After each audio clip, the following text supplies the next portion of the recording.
I'd like to thank the grace of heaven, the virtues of the masters, and mercy and compassion of grand predecessors, transmitters, temple masters, lecturers, and staff members to give me this opportunity to continue to talk about the topic on the 4 subjects or courses for Tao cultivation. All right. So 4 courses, 4 subjects. So last time we only covered the first subject, which was about moral character. Okay, so the second topic or subject is called merits, virtues, and merit. Okay, should be merits and virtues, but if you want to directly translate this, it should be merits and virtues. Okay, so the two go together. Okay, they're not separate. They should not be separate. Okay, that's what's really. Usually you can say merits is just merits, right? It doesn't have to be virtues, but it's really combined, okay? That's what makes it complete, okay? So that's another understanding. So we always have to say, we tend to say virtuous merits, right? In general, virtuous merit is something that's considered good, right? Say something that's good, okay?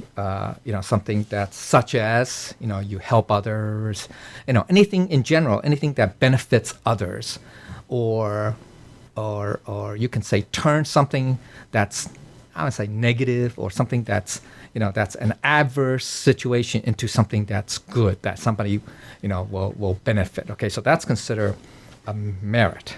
Okay, so example, what's a merit? We say charity, right? Charity, very, very, very, very simple, right? Charity. But that's kind of obvious. But then there are more. Charity is kind of tangible, right? Because it's like something you give.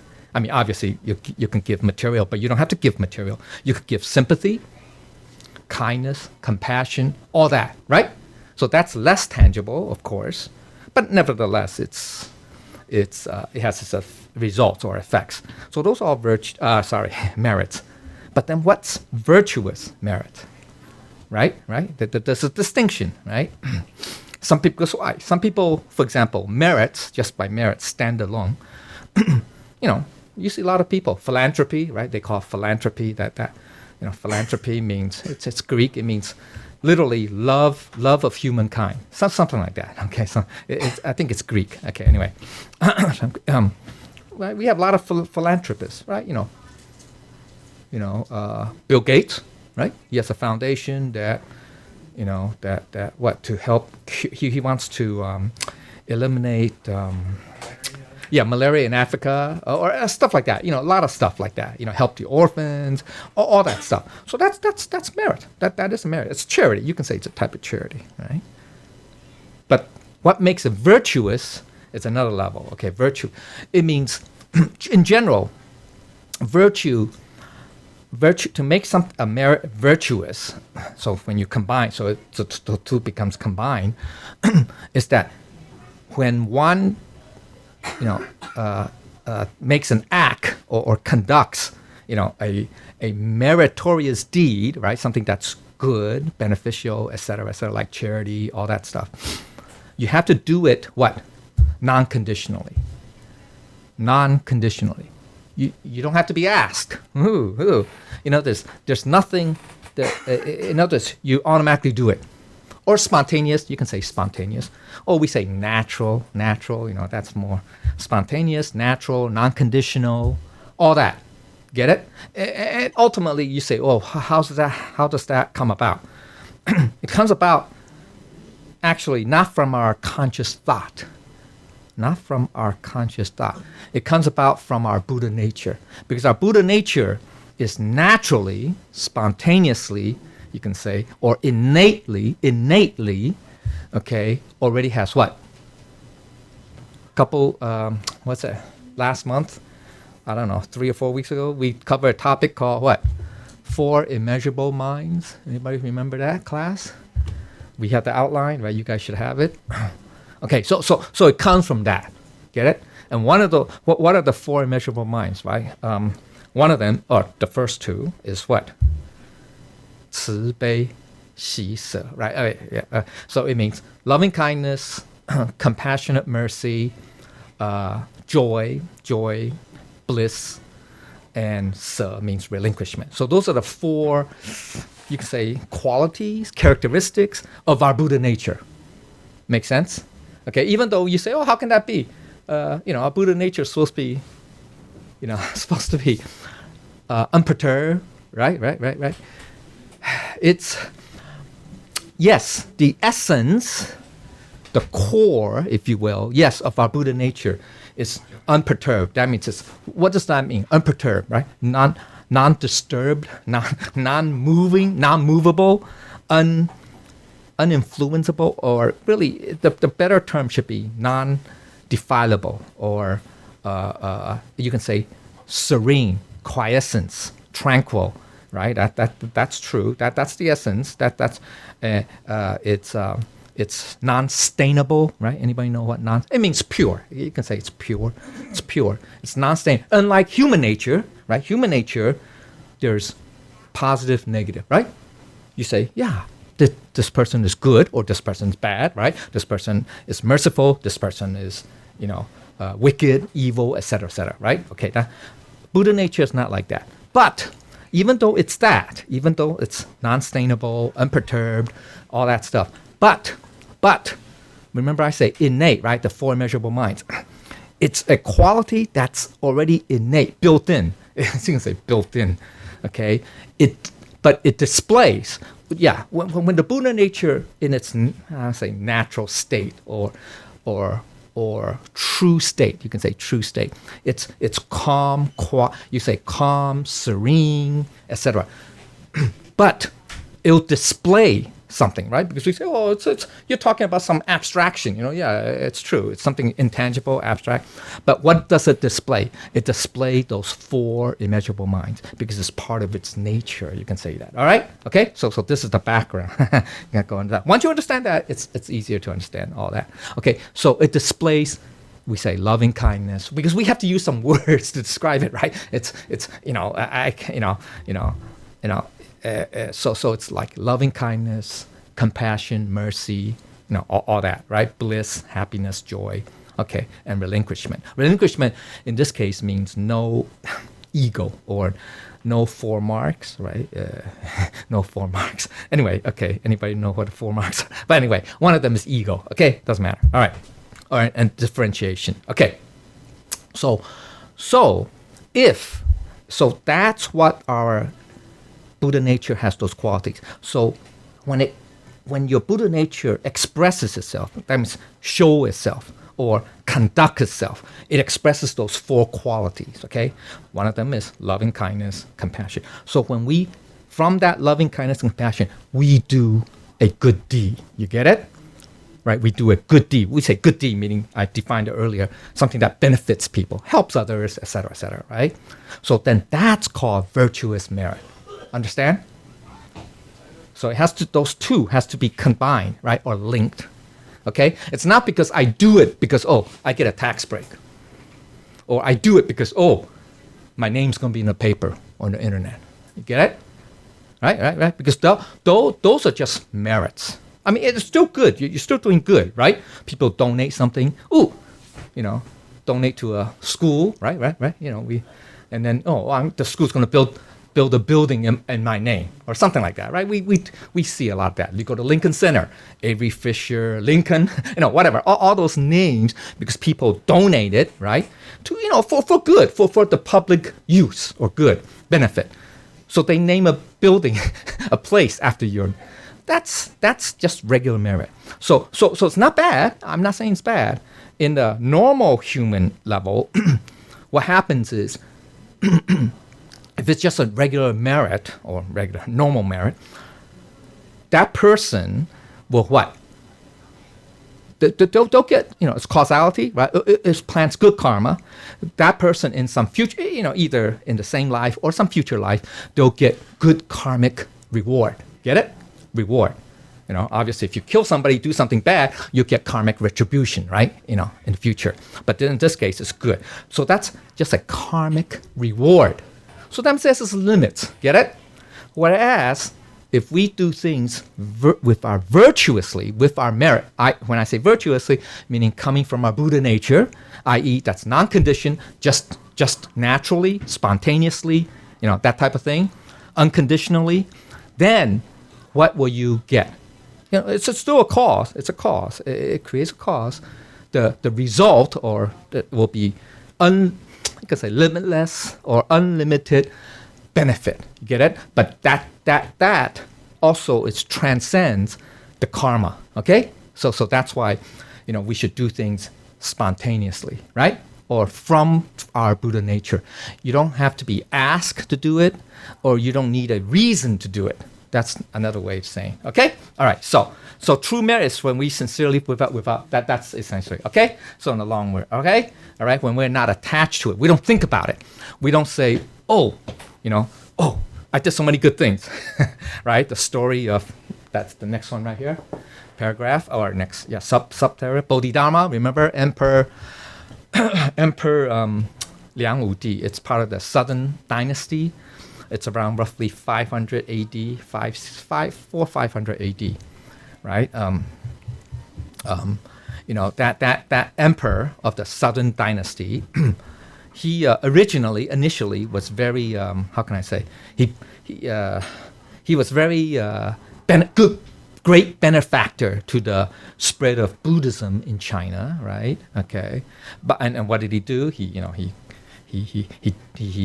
spent a lot of his dynasty's money to build monasteries, libraries, to support Buddhist monks, Buddhist teachings, etc., etc. Print a lot of Buddhist books, Buddhism books. Okay. So but he did it with an ulterior motive, i.e., he had a motive. He did it with conditions, you can say, okay, with conditions, because he wanted to be known for that. Okay, anyway, so when he asked, when he met Bodhidharma, he asked, right? You guys hear the story, right? Know the story, right? He asked Bodhidharma, oh, look what I did. I helped support so many, monasteries, libraries, schools, to teach, to print and teach. Buddhist sutras, teachings, etc. He goes, isn't my merit, limitless? And what did Bodhidharma? Bodhidharma, he's from India, right? He's from India. Supposedly, he said, because he's very direct, Bodhidharma. He goes, no, no. He goes, what? You crazy? What are you, blind? What are you?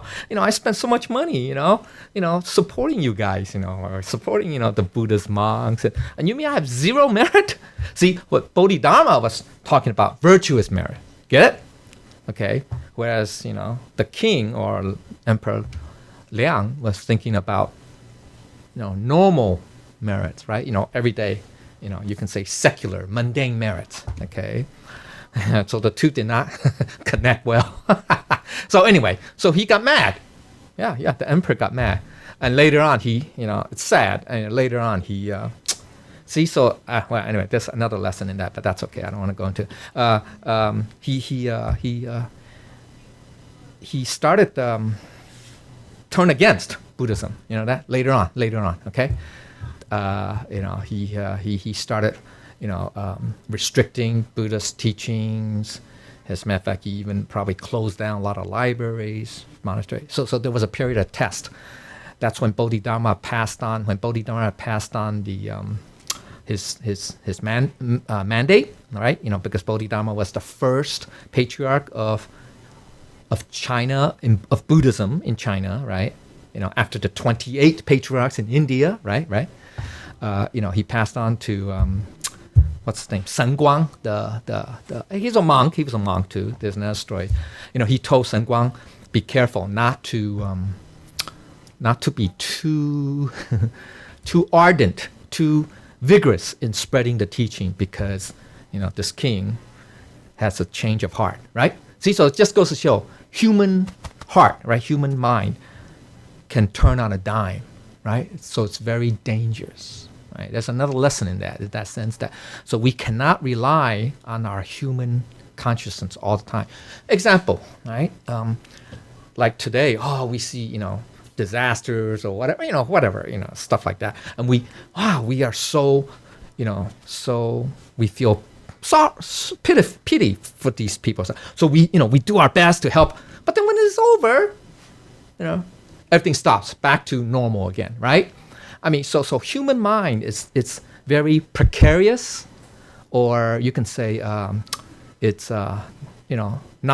impermanent. It always changes. You get it, right? So it's not 100% reliable. Okay, so that's another lesson in understanding. So that's the human mind. All right. So anyway, so what happened was, Shen Guang, the second patriarch after Bodhidharma, after getting that mandate, at the very end, I don't know if it's the same emperor. I don't know if it's the same emperor, but he got beheaded. You know that? He got killed because he was still very ardent, in spreading the Buddhist teachings. So the emperor got angry, ticked off, because supposedly, it's politics. Told the king, told the emperor that this guy, this supposedly patriarch is spreading, is trying to overthrow you or something like that. And so he got beheaded. But anyway, that's another story. All right. Okay. So that's down. So just okay. So the lesson in that is that we should not rely on just the human conscious mind. Oh, we have to be careful. Just be careful. You get it? Be on guard, because it turns on a dime. It could go from good to bad, or bad to good. It's possible. Bad to good. There are stories about that too. So that means it's very capricious. Anybody know what the term capricious means? Capricious? It just means that either for no reason or for whatever reason, it changes. It changes, okay? Our human mind changes constantly. So we just have to be careful, right? So we have to be mindful, watchful, cautious, etc. All right? Okay, anyway. All right, so it says Tao cultivation is in the invisible field of mind. That's what I'm trying. But basically, another way is that it's from our Buddha nature. That's a simple, okay? It's invisible, right? Remember I say Buddha nature, it's intangible, it's abstract, right? So it has to come from that, right? Okay, that's the true cultivation. Because otherwise, if it doesn't come from our core, our true self, true nature, Buddha nature, everything else is just from our human consciousness. And so, like I said, previous story, it's dangerous, right? It could turn on a dime, right?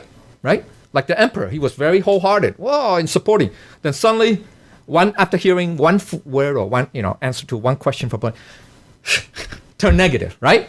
So we got to be careful, all right? So be very cautious and wary of that, okay? So and so, okay, let's go see, all right? So this, okay, so yeah, faith is the origin. So where does that foundation come from? I mean, yeah, you can say foundation of the virtue or the origin. Is that you have to have faith. You can say it should be a belief or a deep. It's actually beyond. You don't need proof. It's a very deep and profound understanding and realization of our true nature, of our Buddha nature. That's how we can have that. You can say that true self, those qualities expressed, okay, or manifested. You have to have that deep faith, okay, all right? But that deep faith is not based on just facts, okay, factual things, okay, because it's hard to describe. So you really have to experience it, okay? So it takes time. Okay. So anyway, so basically, this just means that it has to come from our true nature, and also. The sixth patriarch, Platform Sutra, I think it's chapter 2. Okay, anyway, chapter 2. Anyway, he said that, okay, that how do we have that virtuous merit, right? A very starting point, very basic, very beginning, the foundation. He said it's to 见性是 gong, right? That's what he said. Okay, to realize our Buddha nature. That's what I'm saying. You have to be always. It's not mindful, just not mindfulness. It just means that everything has to be expressed from that core, from that true self, not from the human conscious mind, okay, then that's called true merit, okay? And then having no differentiating mind, okay, same thing as treating equal, it's called virtue, right? So virtue in this case, it's external, and merit is internal. Remember I said earlier it was flipped? Remember it was the other way? Regular merits, it's external, right? And we say virtue is internal. Very interesting, right? So now it's flipped. Okay, because he said, because he's using it from the internal, okay, side. Initially, I was talking just from the external point of view, perspective. Now he's talking from the internal perspective, which is from the Buddha nature perspective. So to understand, to realize, or to, you can say to start forth, to initiate, maybe that's right, to begin from our Buddha nature, from our true nature, is a merit, okay? And then whatever you do, or we conduct, in this case we don't discriminate, right? Non-discriminating mind, okay? That's what is a virtue. Get it? Okay, so that's the internal. Okay, so anyway, maybe not. Okay, so an example of that is called eco-universal wisdom. Anybody know where that came from? That's from our what? Lankavatara Sutra. Lankavatara, 楞伽经. It came from Lankavatara Sutra. 楞伽，人旁跟个家，那是什么？伽，楞伽。Lankavatara Sutra talked about this. It talked about the 5 consciousness or 8 consciousness. Comes from our 7th consciousness, which is the what? Not the alaya. It's called the mana. Mana consciousness, manas consciousness. It just means it's from our discriminating, from our mind, it's the, it's the 7th. It's the 6th plus the 6th sense consciousness plus the 7th, which is the one that ties it all up. Okay, anyway, so it's basically from our conscious mind. So we have to transform that. Remember I talked about earlier, not relying on the conscious mind, right? Human conscious mind.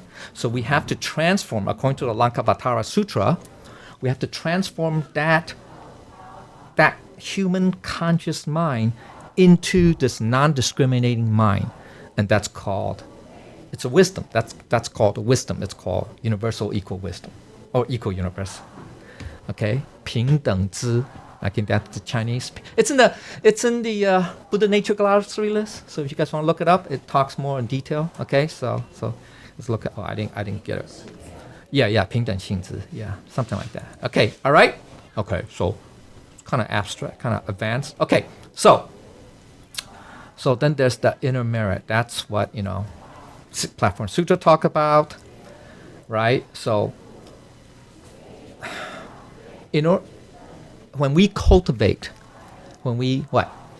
this is at the internal side, okay? That is, when we, transform our, bad temper, faults, shortcomings, faults is kind of maybe too negative, but shortcomings.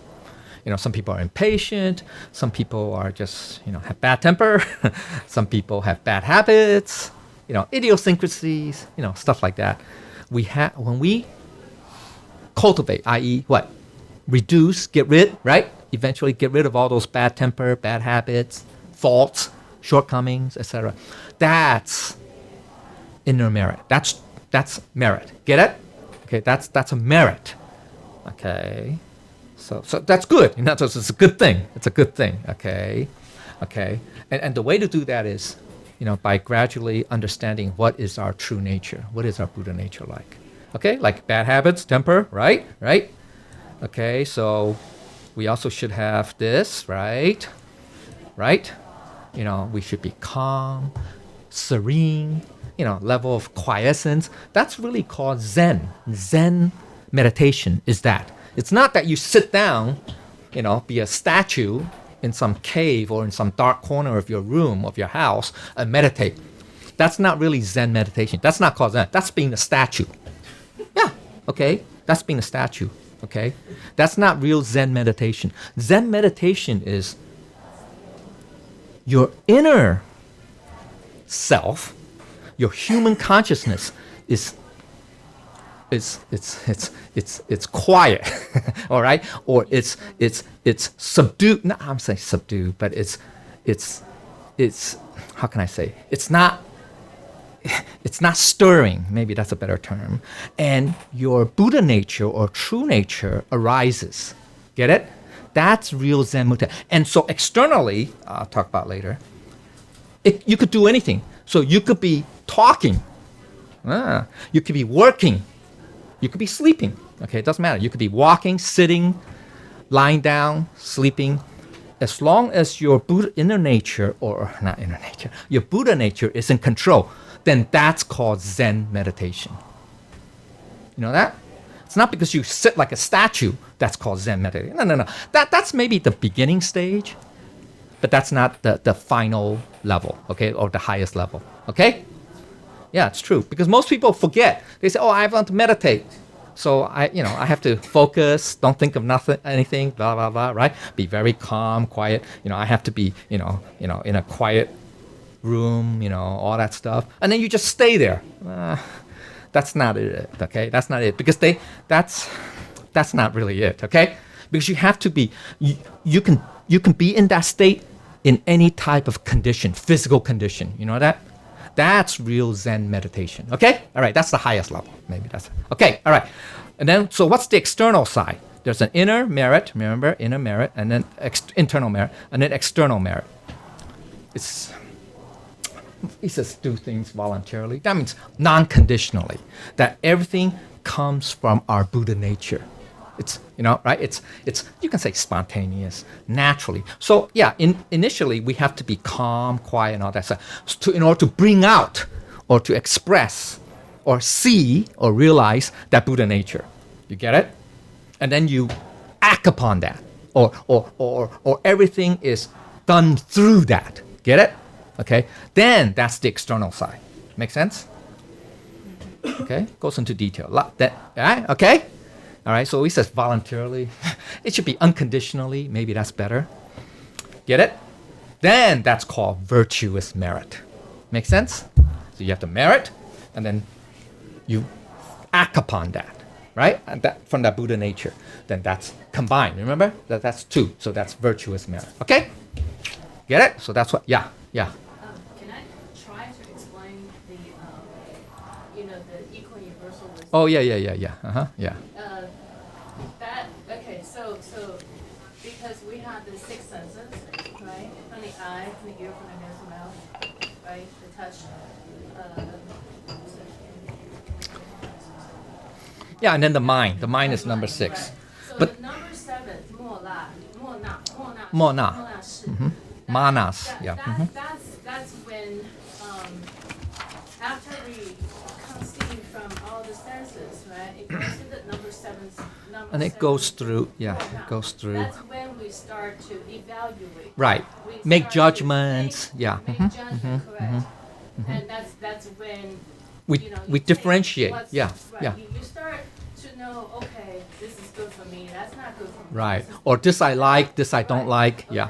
So Yeah. that's why it's saying we need to turn that number 7, more not, into that equal universal wisdom. That's where the equanimity comes in. Right. Equanimity. So we don't treat things non-equal. You will take in, and then you will take care of things equally. Not because it's beneficial to me, it's beneficial to her individually, but with benefit to everyone. Yeah, we don't we don't differentiate. Right. We don't distinguish really between good and bad, or what I like, what I don't like, right? All that stuff. Right. Yeah. So it's very important that we have to it's not easy, but because that's one of the 4 immeasurable minds, right? The equanimity is the 4th, right? The 4th quality, you can say innate quality.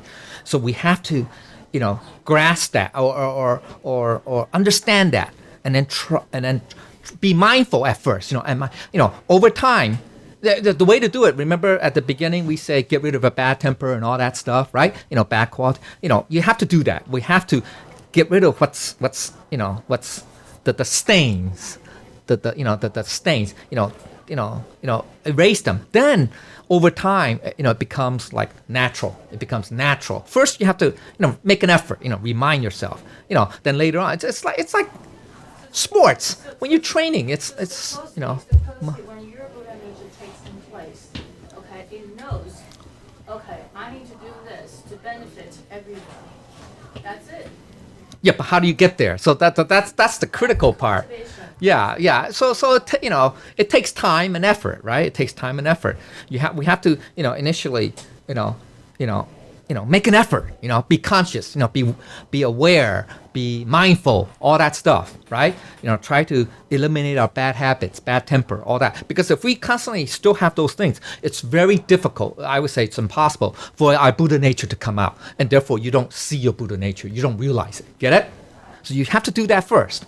You have to do that first. Yeah, that's called cultivation, right? That's inner cultivation, right? So we have to do that first. And then over time, it becomes natural. You can say, it's like, when you're an athlete, right? When you're an athlete, you train, right? You train. Muscle memory. Then you have muscle memory. You don't think about it. You don't have to say, oh, I see this, I got to do that. No, that's too late, right? It's just automatic. So same thing. It's like, you could say it's like habit. It's like habit. Or it becomes like your second nature or nature. It becomes just spontaneous. You get it? So it takes practice, I agree. But over time, then you don't even have to think about it. Get it? That's when your Buddha nature can come out. Make sense? Okay, because you don't have to think about it. It just, right? Then when that comes out, that's where your equal universal wisdom can come, because you don't need to, remember I say go by your thought, right? You don't have to think about it anymore, right? You don't have to use the seventh consciousness, which is you can say it kind of integrates. It integrates your five senses and your mind, right? Like what Joe said, starts making judgments, you can say, or calculations, or just having those initial thoughts, saying, oh, yeah, this is good, this is bad, or this I like, this I don't like, you know what I'm saying? Stuff like that, stuff like that. You don't have to do that. It just is natural. Because why? It comes from our Buddha nature. Our Buddha nature knows everything clearly. It doesn't have to say, oh, let me think that for a second. No. It doesn't, not even a split second. It just knows, right? So that's suchness. Yeah. Going to more advanced stuff. But it's just like that. Okay? It's just so. Like I said, remember, it's spontaneous. It's just like that. Spontaneous. It's not easy, but that's when it's spontaneous from our Buddha nature. And it naturally displays, mercy, compassion, all that, benefit, good. And that's the virtue. Get it? So it's a merit, virtuous merit. Okay? That's jianxing. Okay, Yeah. 见性. To realize, realize there's a Buddha nature. yeah, you don't have to think about it. You just realize it. It's like epiphany. Some people say epiphany. Okay, all right. Okay, so merits and virtues are in the heart of equality, and the heart of mercy. Okay, so that's the four part of the first two, immeasurable mind. Okay, it just means that, heart in this case, it's not the physical heart, it's our Buddha nature heart. I can call it that way. Okay, just Buddha nature. All right. So true merit is when we offer ourselves, right. Okay, here it is. Okay, right. Oops. Sorry. Let me go back.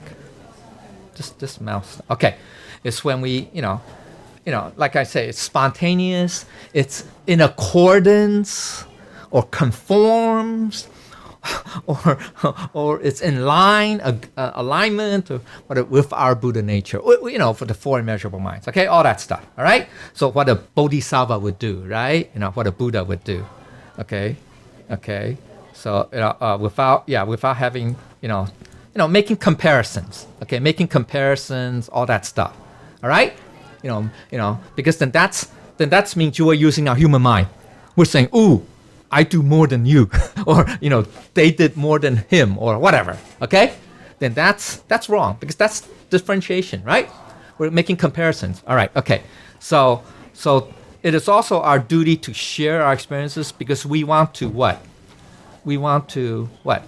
Encourage others, establish others. Remember? Help others become established, right? To help others be on the same path to become a Buddha, right? Okay, that's all what it means, okay? To encourage, to help, because we're all, holy teachers' disciples, right? Because we all received the Tao. We're all cultivators, right? Okay, so, and this is sharing the, yeah, okay, right? This is, that talk right? Yeah, was this no, it's part of the four immeasurable minds, right? Having empathy and stuff, put yourself in other people's shoes, right? Remember? Okay, so it's loving kindness, the bliss part. No, is it? Yeah, is it the bliss? Is it the bliss, right? It's 慈悲喜舍, right? 喜, it means happy, joy, bliss. It's not just you are happy. No. That's that you expect. No, it's that you have empathetic joy. You share empathetic, empathy. Anybody knows what empathy is, right? It's you have empathy. In others, you are rejoicing or blissful that others can also achieve, can also do good things, realize their Buddha nature, be on the path to enlightenment, etc., etc. Or you are empathetic with their success. That they made progress or stuff like that. That's what we mean by bliss. You're happy for them. Yeah. You're happy. You are in their shoes. Okay, that's what it means. All right. Okay. All right. So when we have thoughts, they can be either right. Okay, right. Now these are human thoughts. Right? When we say human thoughts, not Buddha nature thought. Okay, but they can be right, good or bad. Right, good or bad. That's what I'm saying. Okay. So we have to be careful, be watchful. Because like I say, our human thoughts are very precarious or capricious. Turn on a dime, right? Turn on a dime. Turn on, 1 second we could be, full of mercy and compassion. The next second, it could be full of cruelty, wickedness, etc., etc. So we got to be mindful, okay? Because that's human nature. You can say that's human nature. Because why? We rely on our senses, our human conscious thought. And those are unreliable because they're subject to change, right? They're dependent on situations, right? We see something horrible, so we have, thoughts of compassion. But then we see something that, we really like, then we have thoughts of what? Greediness or etc., selfishness, whatever, okay? Right? So moods, emotions, passions, desires, all that. So we got to be careful. So those qualities, if you will, human qualities, affect our thoughts. Make sense? Right? Yeah, they do. Right? If you're in a bad mood, I say hi to you. You snap back. Right? Because it's that mood that affected your expression, right?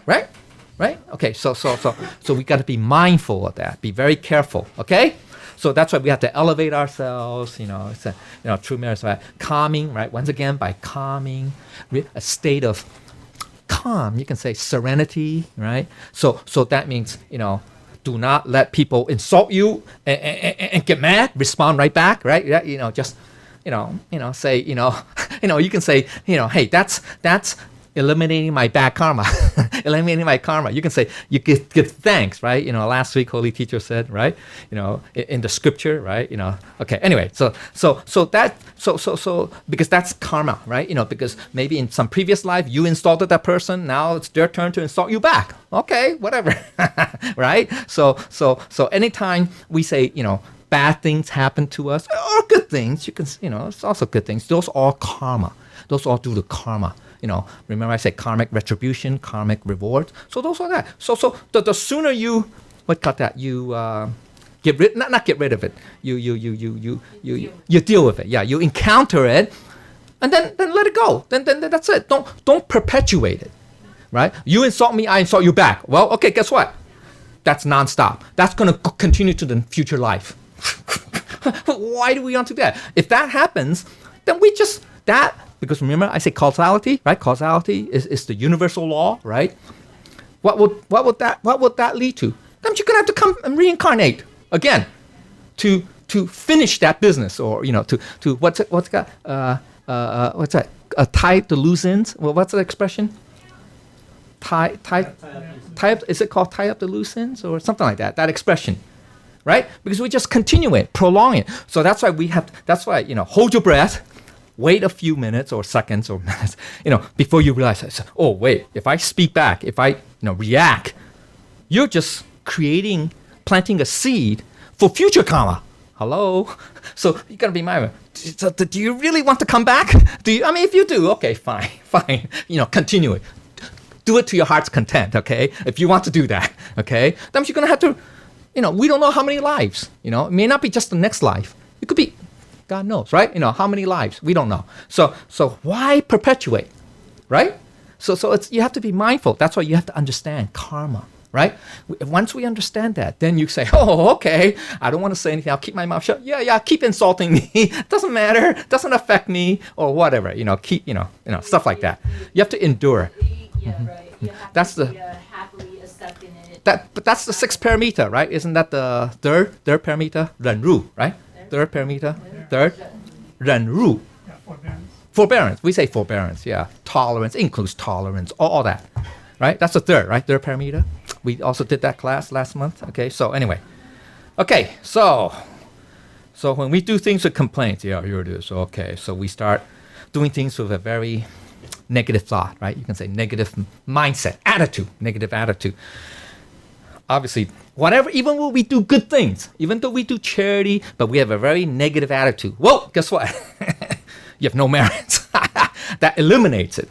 Because that offsets it. Because you do it with a negative, it's like negative energy. Even though you do something positive, good. But yet, because you maintain a negative, attitude, i.e. negative energy, then, well, plus or minus, well, it negates. So zero. So we got to be careful. So when we say, oh, we're, sweeping, cleaning the temple. Yeah, that's a merit. That's a merit. As long as you do it, true merit, virtue merit, is when you do it without, condition, obviously.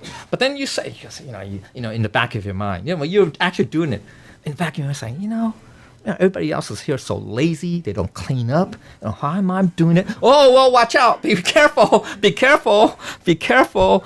Say, oh, I'm the oldest one and I'm doing this. All these people, they sit around talking, playing around. What the heck? Whoa, be careful. Be careful. Then guess what? Whatever merit you is, it's all wiped out. Scary, huh? So it's your thought. So It's this thought that yeah. we really have Yeah, to the attitude, the aware thought, of. yeah. So that's, yeah. Even though you get insulted by other people, yes, you're able to control yourself, not just return back that insult. Then that's a virtue. Person. But in your thought, if you start thinking about, like you should not be even thinking about insulting the person back. If you have that thought, it's the same thing insulting the people. It's Right, that right. you're not Even though you saying didn't say it, right. So it's the thought, it's the mind that That you have to be matters, careful. yes. Do not even think about it. Yeah, it's not easy to reach that level. So you have to be in a state of calm. Remember, I say calm, that Zen. Remember that Zen meditation? Remember I said Zen meditation earlier, right? So if you can practice, that's what you have to practice. So that's part of the inner cultivation part, right? Inner cultivation. That we have to reach, be able to get to that level where, not even that thought about insulting back. Say, oh, how should I respond? Oh, not even that. That's the highest level. Yeah.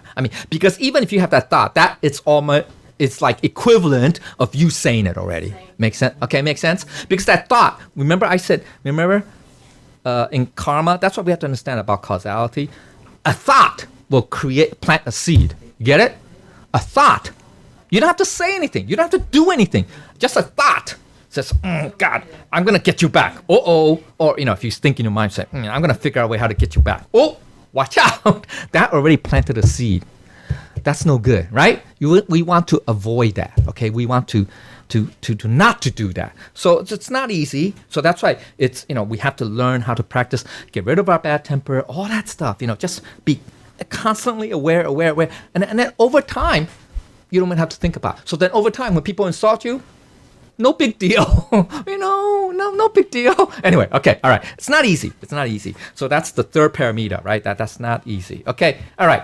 So, right. So this is all about that. We should not have a complaining mind. We should not just don't think about it. Like I say, it has to be spontaneous. Oh, when you see something, so it's dirty, right? You have to clean it up. Nobody's doing it. Nobody has to tell you to do it. You just automatically do it. Get it? That's true merit. Then that's called true merit. Okay? Anyway, all right, okay.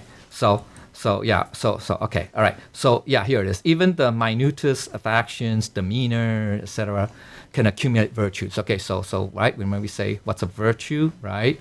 Okay, so virtue is not necessarily things that you just do or say.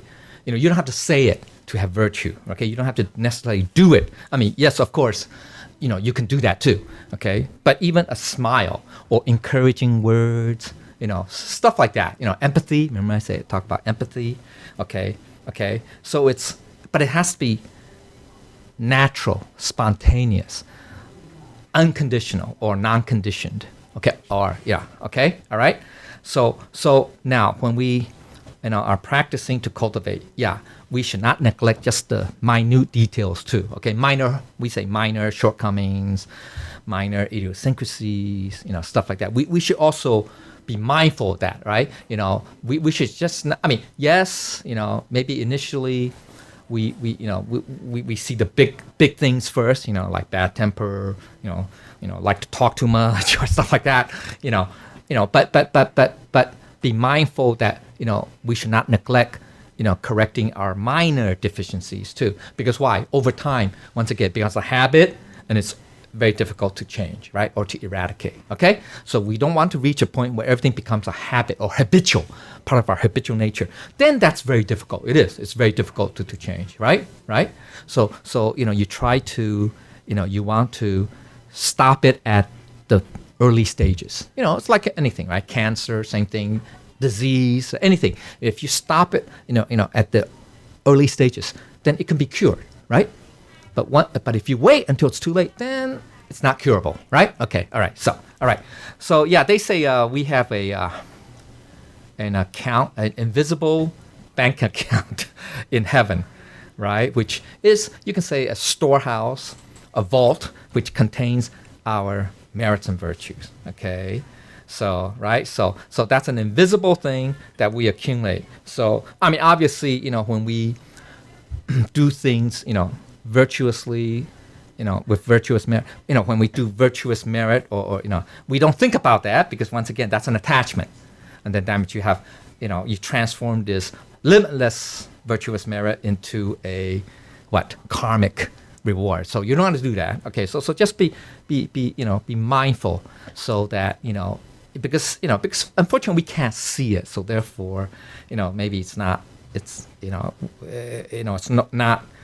We don't pay attention to it. But just understand that if we do things spontaneously, innately from that Buddha nature, that jian xing, right, from that realization of Buddha nature, then there's that intangible account in heaven. That's how our virtues are, and it's important. Okay, why do we need to accumulate those virtuous merits? Why? Because we all have karmic debts. I'm talking about debts now. Okay, karmic debts, i.e., it's not so good. Okay, not good stuff. Things that we did maybe in the past. That's not good, right? And that we planted the seed in some previous life, and then in this life, some of those things are coming into existence, right? Those karmic debts. What we owe, right? Bad things. So the only way, remember, Buddhas cannot cannot eliminate karma. Eliminate. They can transform it, okay, but not eliminate it. Remember? Okay, even Buddhas cannot do that. Ooh, amazing, huh? So obviously we humans can't do that. Our powerless to do that. But we can transform it. 化, 把它化, 解化, okay? We can mitigate it or transform it with what? With what? Merits and virtues. Okay, that's the way to do it, right? Was it in last week's class? No. Or some class that we talk about, right? Some people, they encounter difficulties, right? She was a cultivator, 39 years old, right? something like that. Her husband or her lost her legs or something in an accident. Yeah, something like that. Yeah, scary. But then she goes, why? She keeps asking why. Why does bad thing happen to me, right? Because she goes, I'm a cultivator. I do so many good things. I help out. Why did suddenly this bad thing happen to me, right? Part of its holy teacher said, well, how old was your husband passed away, right? No, is that her husband? Oh, her grandma. Sorry, her grandma. 39, but it was her karmic fate that she was supposed to die at age 39 also. But then instead of dying at 39, she just lost her legs. So, it's better than dying, right? Or maybe some people think it's worse. No, it's her husband. Oh, husband, yeah. Oh, Her grandmother became a widow at 39. oh, okay. Right. So it's She her. was supposed to become a widow. Right, at 39. Sorry. Her husband was supposed to pass away. So instead of passing away, you just lost your legs. So that means that karma, that negative karma, which says that you're supposed to die at 39, it can be transformed, right? Into mitigated. You can say mitigated means reduced. They say reduced, right? Mitigated into something less serious or severe, from death to a cripple. Okay, maybe some people think it's worse than death, but anyway, it doesn't matter. But it just means that, and it's done through our merits. Get it? Merits. So Buddhas can help us. Okay, as long as you have merit, that invisible bank account in heaven, right? The more merits and virtues you have, the more the Buddhas can help us transform our karma. Get it? Okay. Now, so it depends, right? Some people just say, oh, he's a cultivator, but they die. Why is that? Okay, maybe their karma is so serious, you know what I'm saying, that it overrides whatever merits they have or virtue. You know what I'm saying? Okay. So it depends, right? Remember, there's fixed karma, right? There's fixed karma. It's called fixed karma. Like killing, and very serious stuff. And those 5, what's called that? The 忤逆, the 5 evil deeds or wicked deeds, or like shedding the blood of a Buddha, killing your parents, killing what else? Killing an arhat, they say, right? Arhat means a cultivator, a good cultivator, a very high level cultivator, and causing dissension, disruption to the community, to the Tao community. So those are the 5 grave, they call cardinal sins, or 5 grave, taboos, or wrong things. Those have serious karma. Okay, very serious. Okay, consequences. All right. Okay. Anyway. All right. So we just got to be mindful of that. So that's why we need to accumulate merits and virtues, because why? Only through them can the Buddhas help us transform our karmic destiny. Okay? All right. So, right, humanity, that's the benevolence part, right? It's the foundation. Yeah, we all have to have, compassion. You can say compassion, benevolence, okay? Okay, so devoting all our time in the temple without doing anything for our families misses the basics, yeah.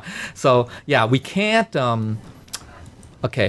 we can't ignore also normal, living situations, right? We can't just say, oh, you know what?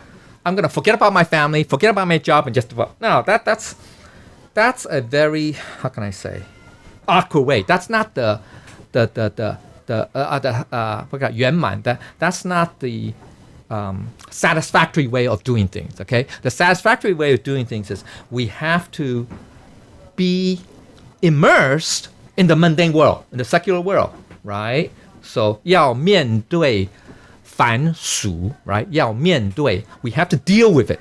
We have to be immersed in the secular world, but do not let the mundane things tie us down or shackle us, right? That's a favorite phrase from Lecture Liu, right? Okay, so we have to be, right? 要面对凡俗，又不被凡俗束缚我, right? 束缚, that means, tie down, shackle, chain you down, okay? So we have to do that. So part of our cultivation, you can say, or part of life, is if we have a family, we're going to make sure that our family is harmonious. You can't just ignore it. So we have to deal with it, right? We have to. That's part of cultivation. That's really accumulating merits too, virtuous merit. You know that? Okay. So to turn a bad situation to a good situation, right? That's essentially what it is. Okay. So we have to deal with mundane matters. In other words, we can't just say, oh, I'm going to go to a mountain monastery and just cultivate. Oh, no, that's not real cultivation, okay? Remember, that's not Zen cultivation, okay? Remember, okay? So, all right? Because why? Because they are also sentient beings. They're also future Buddhas, right? So that's why. So remember, no differentiation, right? We treat everything the same, everybody the same. Okay, same thing with material giving, right? Okay, so it's not the, how can I say? It's not, I was going to say it's not the quantity, but the key, first starting point is that attitude, right? That motive, right? Right? Like I said from the beginning, that, if we do good deeds, charity, like in this case, donate, but we have a motive, right? Remember? Then what you reap is only karmic rewards at best, right? At best. So you're not accumulating anything in that bank vault. Get it? Okay?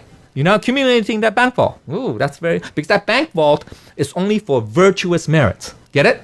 Not for karmic merits or stuff like that. Okay? All right? That's in the eighth consciousness. Okay? Anyway, karmic stuff. Okay? Anyway, all right? So we have to be very careful. We do it unconditionally, remember? Spontaneously. Because that is so, or that is the right thing. We say right thing, but that is it. Okay, yeah, all right? Okay, so it's not the quantity.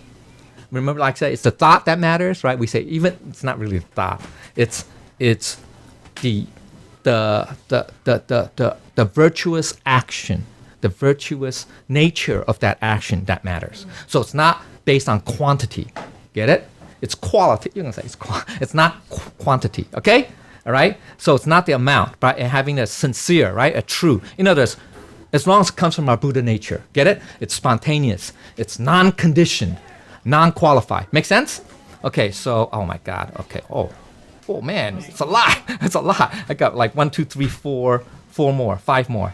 Okay. So all this is this. Yeah. It's all about donations. Okay. It's all about donations. Okay. These last 4 or 5 points, okay?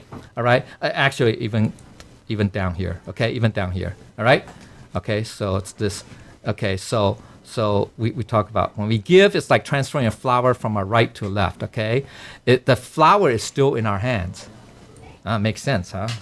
So it just means that if we give, or in this case, right, give unconditionally, right, from our Buddha nature, it's like that giving never left us.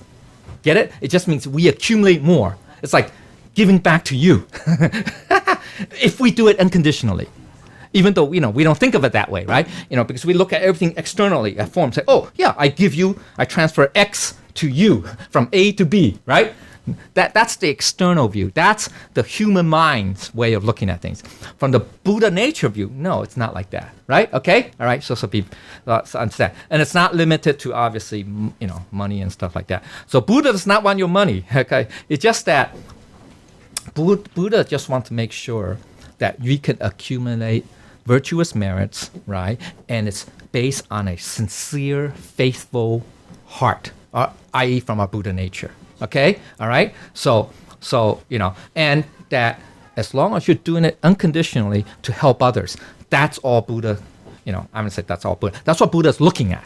To see. That's how we establish virtuous merit. Okay, all right. So it's it's to give unconditionally and help others, benefit others. So it's non-ego, unselfish. Okay, so we cannot have that selfish mindset. Okay, or attitude. All right. So. Yeah, take care. But we also, so we have to learn to do that. So we help ourselves first, right? We establish ourselves. Only if we can have that correct or true mindset, then it's easier. It becomes easy to help others. Okay, all right. So that's what it is. Okay, so we should not compare. Okay, it's all relative. All right. Okay, the last two. Okay, yeah, he's talking about, there are the difference between humans and animals. Right. It just means that humans, we say, we have we stand on 2 legs, so our head is in the high position, whereas animals, their back is towards heaven, right, because they walk on 4 legs, right? Okay, it just means that there's a reason, right, because how you pick my animal, I mean, besides, killing animals and stuff like that, because if we go against heaven's will, heaven's intention, then we could become an animal. Make sense? Okay. So we got to be careful. Okay. So we should, you know, we should do things, you know, from our Buddha nature. You know, be role models. You can say that. You know, the 4 awe-inspiring postures. We should conduct ourselves according to the precepts. Right. When the essence acts, it acts in accordance with the precepts. You know that? With the precepts. When the essence, i.e. our Buddha nature, when we act in accordance with our Buddha nature, our actions is very, how can I say, it's extraordinarily awe-inspiring. It's not mundane. It's not normal. Not ordinary. Okay. Anyway. All right. Okay. So we should, when we talk, we should, you know, when the essence speaks, it speaks the Dharma or the sutras. Okay. The Dharma, the teachings, i.e. the truths, the principles. All right. Speaks the principles. When the essence, that's our Buddha nature. Okay. All right. So we should have, you know, very sincere and okay. So the Tao, basically the Tao is the most. Yeah. It's the. You can say it's everywhere. The Tao is everywhere. It's in all everyday life. So it's not something that's super abstract that we have to say, oh, we have to go get it. You get it? It's around us. It's within us. You can say that, okay? So it's the 4 normals, right? It's the 4 normals in everyday life, okay? So, you know, the core of getting along is by speaking. Yeah, so we have to learn when we speak, we have to be very, very mindful, right? Those 4 vices of speech, right? Anybody know, right? Lying, abusive language, gossip, and also flattery, right? It's a not flattery. Divisive speech. Okay, so we got to be very careful, right? Okay, so once that's just the speech. Actually, thoughts too. Okay, and actions too, right? Those 10 negative 10 evil deeds or something like that, right? 3 of the mind, 4 of the mouth, and 3 of the body, right? Okay, so anyway, so we just got to be careful. Okay, so we do that. All right, that's all I have time for. I'm sorry. I have time for that. So there are a lot of things maybe I did not say clearly. I ask for Buddha's forgiveness. Thank you.